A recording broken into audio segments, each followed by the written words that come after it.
Thrissur Peechi police സ്റ്റേഷനിൽ കൈക്കൂലി വാങ്ങി പോലീസിന്റെ ഒത്തുകളി.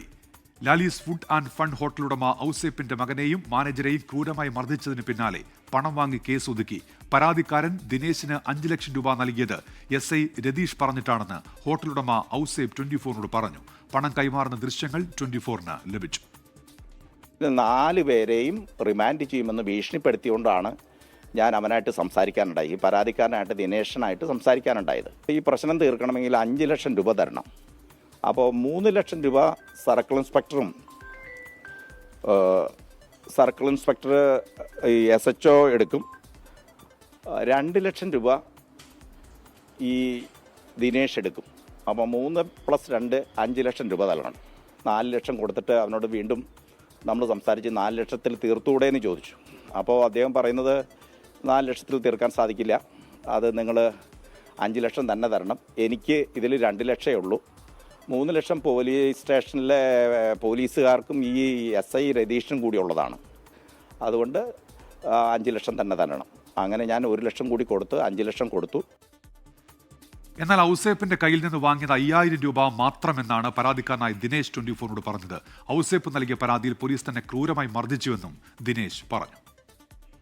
എന്നെ ചവിട്ടി കൂട്ടി തല്ലി, എന്നെ എന്താ പറയാ, എന്റെ കാലൊക്കെ വളർത്തി ചെവി അടിച്ച് അതൊക്കെ കോടതി കിടക്കുന്നതാണ്. എന്റെ ചെവി പഴുത്ത് ഔസേപ്പിന് ഉമ്മർത്തിട്ട് എന്നെ തല്ലിയത്. ഔസേപ്പ് ചിരിച്ചോണ്ടിരിക്കായിരുന്നല്ലോ. എനിക്ക് ആ ഹോസ്പിറ്റലിൽ ചെലവിന് 5000 രൂപ തന്നിട്ടുണ്ട്. ഔസേപ്പ് കേസ് ഒഴിവാക്കണം, എന്റെ അവനെ രക്ഷിക്കണം, തല്ലിയത് ഒഴിവാക്കണേ അങ്ങനെ എന്നൊക്കെ പറഞ്ഞിട്ട് വേറെ പൈസ ഞാൻ വാങ്ങിച്ചിട്ട് തന്നിട്ടില്ല. കേസ് തീർന്നത് ഔസേപ്പ് പറഞ്ഞത് അവിടെ എനിക്കൊരു ജോലി തരാൻ പറഞ്ഞു. ഞാൻ കുക്കാണ്, എനിക്ക് ജോലി തരാന്ന് പറഞ്ഞ് എന്നെ വേണ്ട.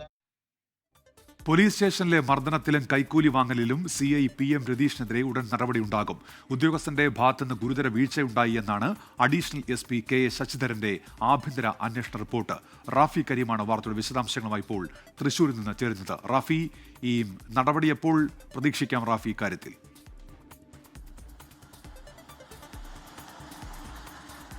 നടപടി ഉടനെ പ്രതീക്ഷിക്കാമെന്നുള്ളതാണ് നിലവിൽ നമുക്ക് ലഭിക്കുന്ന വിവരങ്ങളിൽ നിന്ന് മനസ്സിലാക്കാൻ കഴിയുന്നത്. കാരണം നേരത്തെ ഇതുമായി ബന്ധപ്പെട്ടുള്ള ആരോപണങ്ങൾ വന്ന സമയത്തും ഒപ്പം തന്നെ ഈ ഹോട്ടൽ ഉടമ ഔസേപ്പിന്റെ പരാതി ലഭിച്ച സമയത്ത് തന്നെ ഈ വിഷയവുമായി ബന്ധപ്പെട്ടുകൊണ്ട് അന്വേഷണം ആരംഭിച്ചിരുന്നു. ഈ അന്വേഷണ റിപ്പോർട്ട് ഈ ജനുവരിയിലാണ് അഡീഷണൽ SP ആയ ശശിധരൻ പോലീസിന് നൽകിയത്. ആഭ്യന്തര അന്വേഷണ റിപ്പോർട്ടിൽ ഗുരുതരമായ കണ്ടെത്തലുകളാണ് രതീഷിനെതിരെ ഉള്ളത് എന്നുള്ളതാണ് പുറത്തുവരുന്ന വിവരങ്ങൾ. ഇത്തരത്തിൽ രതീഷ് ഈ സംഭവവുമായി ബന്ധപ്പെട്ട് കൊണ്ട് വീഴ്ച സംഭവിച്ചിട്ടുണ്ട് എന്നുള്ളതാണ് റിപ്പോർട്ടിലുള്ളത്. ഒപ്പം തന്നെ കർശനമായ നടപടി ഈ വിഷയത്തിൽ എടുക്കണമെന്നും നിർദ്ദേശവും ഈ റിപ്പോർട്ടിലുണ്ട്. അതുകൊണ്ട് തന്നെ ഈ പുതിയ വാർത്തകൾ പുറത്തു വരുന്ന സാഹചര്യത്തിൽ ഉടൻ തന്നെ ഒരു ശക്തമായ നടപടി രതീഷിനെതിരെ ഉണ്ടാകും എന്നുള്ളതാണ് നിലവിൽ ലഭിക്കുന്ന വിവരം. ഒപ്പം നിലവിൽ പുറത്തു വന്ന വിവരങ്ങൾ, അതായത് ഈ പണം വാങ്ങിക്കൊണ്ട് ഈ കേസ് ഒതുക്കി തീർത്തു എന്ന വിഷയത്തിൽ ഒരു പുനരന്വേഷണവും ഉണ്ടായേക്കും എന്നുള്ളതാണ് മനസ്സിലാക്കാൻ കഴിയുന്നത്. അങ്ങനെയെങ്കിൽ അന്വേഷണം ഉടനെ നടക്കും, നടപടിക്ക് ശേഷമായിരിക്കും അന്വേഷണം ഉണ്ടാവുക. ഇതാണ്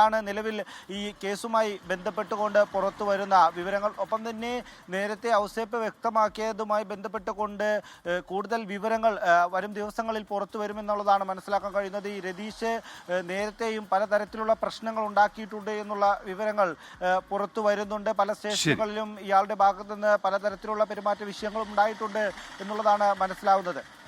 ശരി, റാഫി കരീമാണ് തൃശ്ശൂരിൽ നിന്ന് വിവരങ്ങൾ നൽകിയത്. ലോകത്തെവിടെയായാലും ഏത് സമയത്തും 24 വാർത്തകളും ഓഗ്മെന്റഡ് റിയാലിറ്റി പാക്കേജുകളും എക്സ്പ്ലെയിനറുകളും വിശദമായി കാണാൻ ഞങ്ങളുടെ YouTube ചാനൽ നിങ്ങൾക്ക് സബ്സ്ക്രൈബ് ചെയ്യാം.